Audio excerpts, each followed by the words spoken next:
یہ رہا آپ کا طائف، اب کیا کریں؟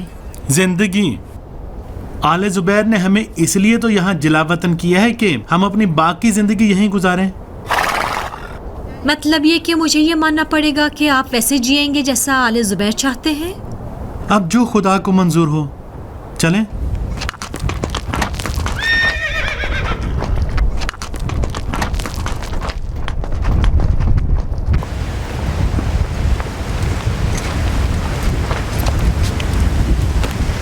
اچھا بابا، آپ آخری بار طائف کب آئے تھے؟ میں برسوں پہلے طائف آیا تھا بیٹی۔ مطلب یہی وہ گلیاں ہیں جہاں پیغمبر پر پتھر پھینکا کرتے تھے؟ ہاں، یہی وہ گلیاں ہیں۔ جس نے کہا بالکل ٹھیک کہا ہے کہ صرف حق اور حقیقت ہی باقی رہا کرتی ہے۔ جی ہاں، رہنے کے لیے کوئی جگہ معلوم ہے آپ کو؟ مل جائے گی، اللہ بہت بڑا ہے۔ فضل بن احمد کے گھر چلتے ہیں، سقفی قبیلے کے بزرگ ہیں۔ جب علی نے حکومت اسلامی کے مرکز کو مدینے سے کوفے منتقل کیا تو وہ طائف میں اپنے قبیلے میں واپس لوٹ گئے۔ صحیح، اچھا چلیں۔ چلو چلتے ہیں۔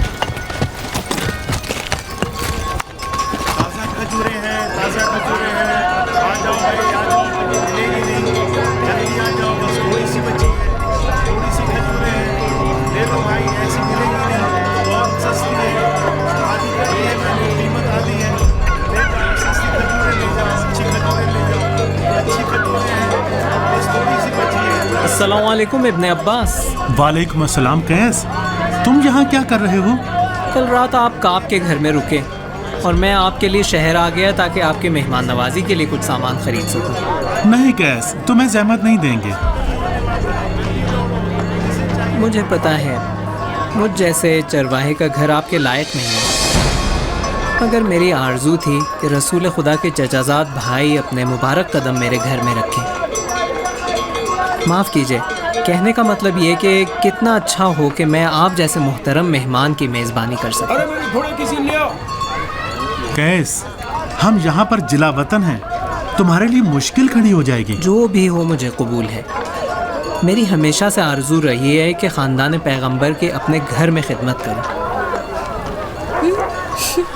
تو ٹھیک ہے، مگر شرط یہ ہے کہ جو کچھ گھر میں ہے اسی سے ہماری پذیرائی کرنا۔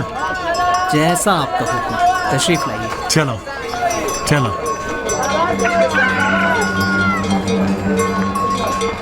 یہ میری قسمت تھی کہ کل میں کعب کے یہاں گیا اور اتفاق سے آپ بھی وہاں موجود تھے، اور مجھے یقین ہے کہ آپ کی قسمت بھی یہی تھی کہ آج آپ میرے مہمان ہوں اور میں آپ کا میزبان۔ آئیے۔ السلام علیکم۔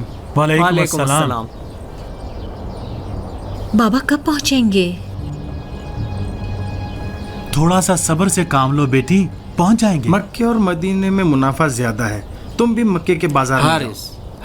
حارث، مکے اور مدینے کا بازار ختم ہو گیا ہے، اب صرف بازار شام باقی ہے۔ آئیے آئیے، تشریف لائیے۔ ادھر سے۔ ابن عباس، ابن عباس، ابن عباس، سلام علیکم۔ پہچانا یا نہیں؟ حق ہے آپ کو، میں نے آپ کو آخری بار اپنے بابا کے حجرے میں دیکھا تھا، مدینے کے بازار میں۔ اس وقت میں 20 سال کا جوان تھا ابن عباس۔ تم فضل کے بیٹے ہو، صحیح ہے نا؟ ماشاء اللہ، ماشاء اللہ، ماشاء اللہ، ماشاء اللہ، آپ کا حافظہ تو 20 سال کے ایک جوان سے بھی بہتر ہے، آپ کو تمام چیزیں یاد ہیں۔ مجھے یاد نہیں ہے کہ میں نے رات کو کیا کھایا تھا۔ یہ آپ کی بیٹی ہیں؟ ہاں، میری بیٹی ہے لبابہ، اور یہ ہیں قیس کو تو میں پہچانتا ہوں، میری بھیڑوں کو چراتا ہے۔ قیس، ہمارے مہمانوں کو کہاں لے جا رہے ہو؟ آپ کے مہمان؟ اور کیا، کہیں ایسا تو نہیں ہے کہ اپنی حقیر جھوپڑی میں لے جانا چاہتے ہو ان کو؟ بڑے مہمانوں کی ان کی شان کے مطابق پذیرائی ہونی چاہیے۔ افسوس کہ احمق آل زبیر اس گوہر نایاب کی قدر نہیں جانتے.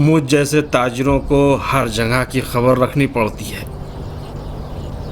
آپ فکر مت کریں، آپ اس سے کہیں زیادہ میرے اور میرے والد پر حق رکھتے ہیں. میرے والد کہتے تھے کہ آپ کی وجہ سے وہ دین اسلام سے مشرف ہوئے. خدا مغفرت کرے فضل کی، بڑے مومن آدمی تھے. خدا آپ کو طول عمر عطا فرمائے ابن عباس. معاف کیجیے گا میں نے اپنی باتوں سے آپ کو تھکا دیا.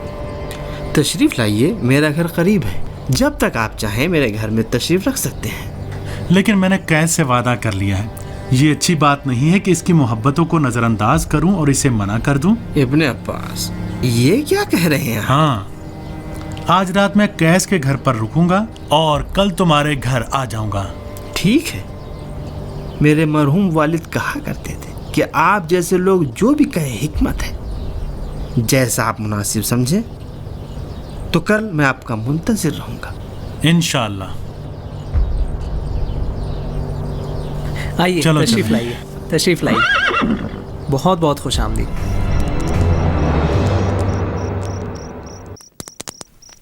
یا اللہ، یہ لیجیے. بہت بہت خوش شکریہ. آمدید. بس معاف کیجیے گا، میں یہی تیار کر سکا. کیا معاف کریں بھائی، خدا کا شکر سب کچھ تو موجود ہے. تم بھی بیٹھ جاؤ اور ہمارے ساتھ کھانا کھاؤ. شکریہ. آپ لوگ بیٹھیے، آپ لوگ کھانا کھا لیجیے.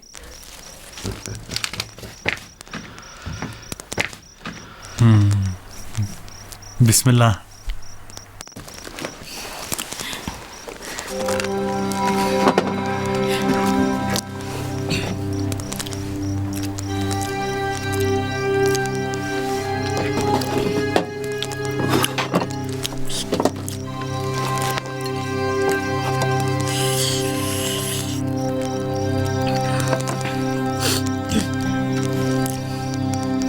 بابا کیا کر رہے ہیں؟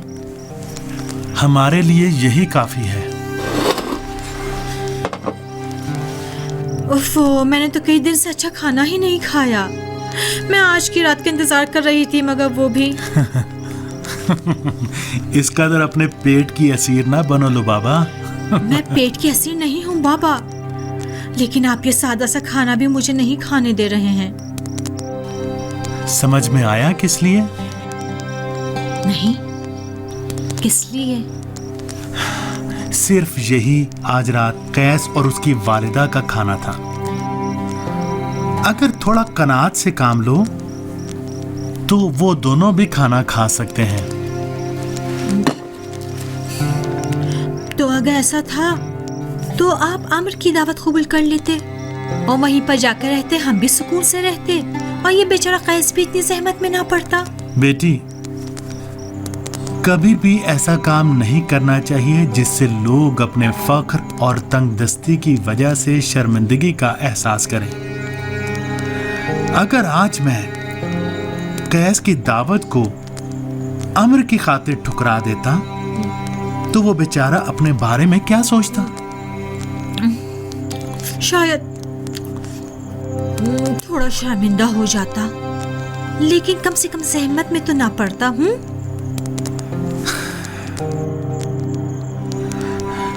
جس دن رسول خدا نے مکے سے ہجرت کی ہے اور مدینے تشریف لائے ہیں، مدینے کے سبھی بزرگ خود کو پیغمبر کا میزبان بننے کا مستحق سمجھتے تھے، مگر آن حضرت نے عدل و انصاف کا خیال رکھتے ہوئے فرمایا، میری اونٹنی کے لیے راستہ کھول دیجیے. اسے خدا کا حکم ہو چکا ہے، یہ جہاں بیٹھ جائے گی میں وہیں پر ٹھہر جاؤں گا. مطلب اونٹنی اللہ کی طرف سے معمور تھی؟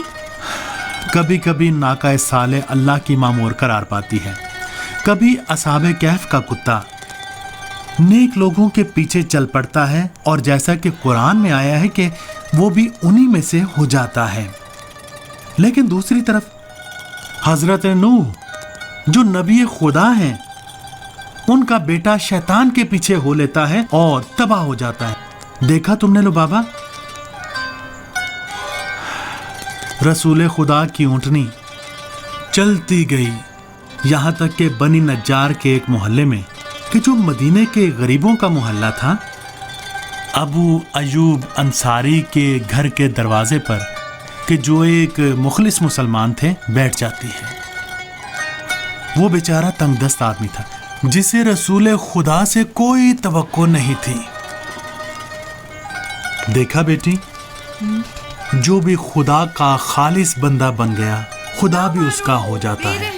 کیوں مار رہے ہو اسے؟ مت مارو۔ کیسی آواز ہے؟ کیا ہو گیا؟ کیوں اس نے میرے سامنے کتاب پڑھتے ہو؟ کتاب پڑھنے سے کیا مطلب کیا بات ہے قیس؟ حارث ہے، کچھ عرصے سے روزانہ رات کو اپنے غلام کو مارتا ہے۔ آخر کس لیے؟ کیا بتاؤں، بیچارہ غلام سارا دن کام کرتا ہے، حتیٰ کہ حارث کا سارا حساب کتاب بھی وہی کرتا ہے، لیکن کبھی کبھی رات کو وہ کتاب پڑھتا ہے اور دوسروں کو قصے سناتا ہے۔ پھر حارث اسی کتاب پڑھنے اور قصہ سنانے کے بہانے اس کو مارنا شروع کر دیتا ہے۔ کیا احمقانہ دلیل ہے؟ ڈرتا ہے کہ کہیں دوسرے غلام بھی اس نوجوان کی طرح نہ ہو جائیں اور پھر ایک دن ایسا آ جائے کہ سارے کے سارے غلام اس کے محتاج نہ رہیں۔ ڈرتا ہے۔ خدا بچائے، خدا بچائے اس دن سے کہ جب جاہل اور نادان لوگ مسند اقتدار پر بیٹھ جائیں۔ ہاں، ایک پڑھے لکھے غلام کی نسبت ایک ان پڑھ اور نادان غلام کا آغا بننا زیادہ آسان ہے۔ ہمیشہ یہی رہا ہے، نادان لوگ یہی چاہتے ہیں کہ ان کے ماتحت لوگ ان سے زیادہ نادان ہوں۔ تشریف لائیے۔ ابن عباس، خوش آمدید، خوش آمدید۔ یہاں کر آپ نے مجھے پیغمبر کی بھی یاد دلا دی اور والد محترم کی بھی۔ انشاءاللہ کہ تمہارے والد اس دنیا میں رسول خدا کے جوار میں ہوں۔ انشاءاللہ۔ تشریف لائیے۔ خدا کا شکر ہے کہ میں دیکھ رہا ہوں کہ مکے اور مدینے کے آشفتہ بازار میں بھی تمہارا کام صحیح چل رہا ہے۔ ہاں، خدا کا شکر ہے۔ ویسے ان دنوں میں زیادہ تر شام کے بازار میں تجارت کر رہا ہوں، اس میں فائدہ بھی زیادہ ہے اور مکے اور مدینے کے فتنوں سے بھی دور رہتا ہوں۔ اچھا، تو ابن عباس، جب آپ نے ارادہ کر لیا ہے طائف میں رہنے کا، تو آپ کا کیا ارادہ ہے؟ آپ کی بیٹی تو پڑھنا لکھنا جانتی ہے۔ جانتی ہے۔ میں بھی چاہتا ہوں کہ اگر کچھ عمر میرا ساتھ دے تو رسول خدا کی سیرت کے ان گوشوں کو جنہیں بھلا دیا گیا ہے، لوگوں کو ان کی یاد دہانی کرا دوں۔ اچھا، تو اب آپ آل امیہ اور آل زبیر کی ناک میں دم کرنا چاہتے ہیں؟ تشریف لائیے، تشریف لائیے۔ شکریہ۔ امرو صاحب، حارث اپنا کام کر چکا ہے، ساری بھیڑوں کی کھالیں بھی اس نے لے لی ہیں، جانے کی اجازت چاہتا ہے۔ اس سے کون اندر آئے؟ جی اچھا۔ قیس، اس کا پیسہ دیا؟ جی امرو صاحب۔ ٹھیک ہے، بلاؤ اسے۔ جی اچھا۔ افتخار بخشا آپ نے ابن عباس، مجھے بڑی خوشی ہے کہ اپنے غریب خانے پہ آپ کا میزبان ہوں۔ بہت شکریہ۔ نہیں خالد نہیں، اگر تم نے حقیقت نہیں بتائی تو میں سمجھوں گا کہ ہماری پرانی دوستی ختم ہو چکی ہے۔ اگر تم اس بدبختی پر راضی ہو اور مالداروں کی بھیڑیں چلا کر خوش ہو تو میں خوش نہیں ہوں۔ میں اس دنیا سے اپنا حق لے کے رہوں گا۔ اپنا حق؟ کون سا حق؟ وہی حق جس کو بچپن سے حاصل کرنا چاہتا تھا۔ قیس، یہ کون سا طریقہ ہے کہ تم صبح سویرے سے شام تک دوڑتے رہو اور تمہاری زحمتوں کا نتیجہ انہیں ملے جو دیر رات تک عیاشیاں کرتے ہیں اور پھر ظہر تک اپنے آرام دہ بستروں پر آرام سے سوتے رہتے ہیں؟ تم اپنا حق لینا چاہتے ہو لیکن دوسروں پر ظلم کر کے۔ دوسروں میں بھی اپنا حق لینے کا دم خم ہونا چاہیے، خود پر ظلم نہیں ہونے دینا چاہیے۔ میں اپنا حق ہر قیمت پر لے کر رہوں گا قیس۔ یہاں کوئی جنگل راج تھوڑی ہے خالد، تم چاہتے ہو لوگوں کے حق کو اپنے بڑے سے پیٹ میں ڈال کر ظہر تک خراٹے بھرتے رہو؟ اس طرح حق لوگے؟ السلام علیکم عمر صاحب۔ وعلیکم السلام۔ حارث، اندر تشریف لاؤ، بہت ہی برموقع آئے ہو۔ تم یہاں پیغمبر کے قریبی اور سچے صحابی کو دیکھ سکتے ہو۔ وقت بہت کم ہے عمر، مجھے جلد از جلد اپنی چیزیں مکے لے جانی ہوں گی۔ حارث، تم نے اپنا حساب کتاب چکتا کر لیا؟ جی ہاں۔ کچھ بچا تو نہیں؟ آپ پوری طرح سے مطمئن رہیں، کچھ نہیں بچا ہے۔ بس میں حارث سے اپنا حساب کتاب چکتا کرنا چاہتا ہوں، لیکن مجھے نہیں پتا کہ میرے سکے اس سودے کے لیے کافی ہوں گے یا نہیں۔ بہرحال میری ساری جمع پونجی 100 سکے ہیں، میں وہ سب دے دوں گا۔ کیسا سودا؟ میں حارث کا غلام اسے خریدنا چاہتا ہوں۔ کون سا غلام؟ وہی غلام جسے تم رات کو مار رہے تھے۔ اگر وہ مجھے بیچ ڈالو تو پھر اسے مارنے کی ضرورت ہی نہیں رہ جائے گی۔ مجھے نہیں پتا کہ ماجرا کیا ہے، لیکن جو بھی ہے تمہیں ابن عباس کو رعایت دینی ہوگی، وہ میرے مہمان ہیں۔ لیکن میں اپنا غلام بیچنا نہیں چاہتا ہوں۔ تمہارے پاس تو کئی غلام ہیں، ابن عباس کو یہ والا غلام پسند آیا ہے۔ ابن عباس اب شہر میں رہنے والے ہیں، انہیں اپنے گھر کے کاموں کے انجام دینے کے لیے غلام کی ضرورت ہے۔ لیکن میں بیچنا نہیں چاہتا۔ حارث، آپ بے فکر رہیں، میں اسے راضی کر لوں گا۔ انشاءاللہ۔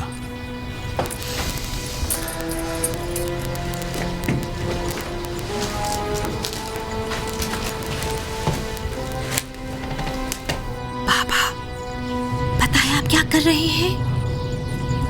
آپ اس غلام کو خریدنے کے لیے اپنے سارے سکے دینا چاہتے ہیں؟ اگر اللہ نے چاہا تو ضرور۔ اچھا ٹھیک ہے، پھر بعد میں ہم… اللہ مددگار ہے بیٹی۔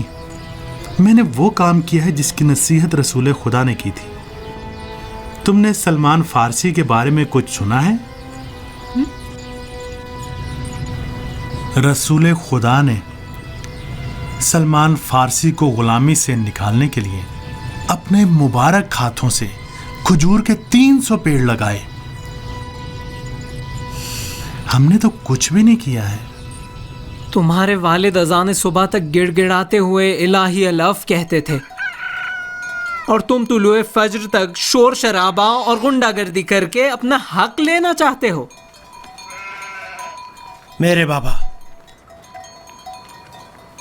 میرے بابا اپنے زمانے میں بے نظیر تھے قیس۔ جب ان کا انتقال ہوا تو سب نے انہیں یاد کیا، ان کی نیکیوں کو، سب ان پر روئے تھے، مگر کسی نے بھی ایک سکہ تک ہمارے ہاتھ پر نہیں رکھا قیس۔ صبح تک بیٹھ کر تمہاری باتیں کرتے رہیں گے، کیونکہ اس میں کچھ بھی نہیں لگتا قیس، لیکن جیسے ہی سکوں کی بات آ جاتی ہے قیس،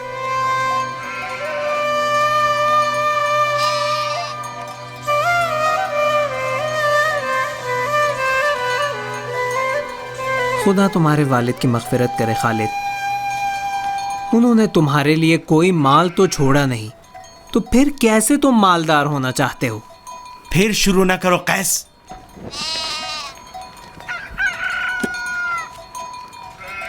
جب تک نہیں بتاؤ گے یہاں سے باہر نہیں جانے دوں گا۔ میں جاؤں گا، میں ابھی جاؤں گا قیس۔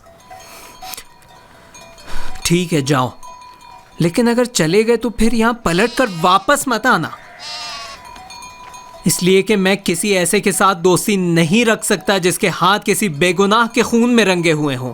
بے گناہوں کا خون؟ کیا کہہ رہے ہو قیس؟ جس حق کی بات کر رہے ہو وہ خون کی ندی سے گزرتا ہے خالد۔ نہیں، ایسا نہیں ہے۔ تو پھر کیسا ہے؟ میں صرف ابن عباس اور اس کی بیٹی کی حفاظت کا ذمہ دار تھا تاکہ وہ طائف تک پہنچ جائے، اور کچھ نہیں۔ تو میرا اندازہ بالکل صحیح تھا۔ تو تم جس اچھے کام کی بات کر رہے تھے وہ ابن عباس اور ان کی بیٹی تھی، ٹھیک ہے؟ اب تو تمہاری ذمہ داری ختم ہو گئی ہے نا، اب کیوں تمہارا پیسہ نہیں دیتے؟ دے دیا ہے، مگر ابھی کچھ بچا ہوا ہے تاکہ اپنا کام ختم کر لو۔ خالد، میں تمہیں بہت اچھی طرح جانتا ہوں. تم کچھ بھی کر سکتے ہو لیکن قتل نہیں. تمہیں ہو کیا گیا ہے؟ تم کیسے اتنا سنگ دل ہو گئے ہو؟ جو چیز مجھے ابن عباس کے پیچھے کھینچ لائی وہ ان کی بیٹی تھی قیس. جھوٹ بول رہے ہو تم، جھوٹ بول رہے ہو. اس بارے میں جھوٹ نہیں بول رہا ہوں قیس، یہ جھوٹ نہیں ہے بالکل.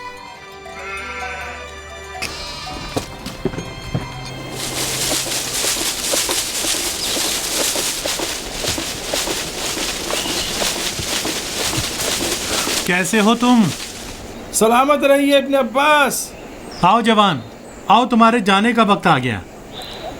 میں کئی دن سے تم سے کہہ رہا ہوں کہ چلے جاؤ مگر تم ابھی تک یہیں ہو. اجازت دیجیے کہ میں آپ کی اور آپ کی بیٹی کی خدمت کروں.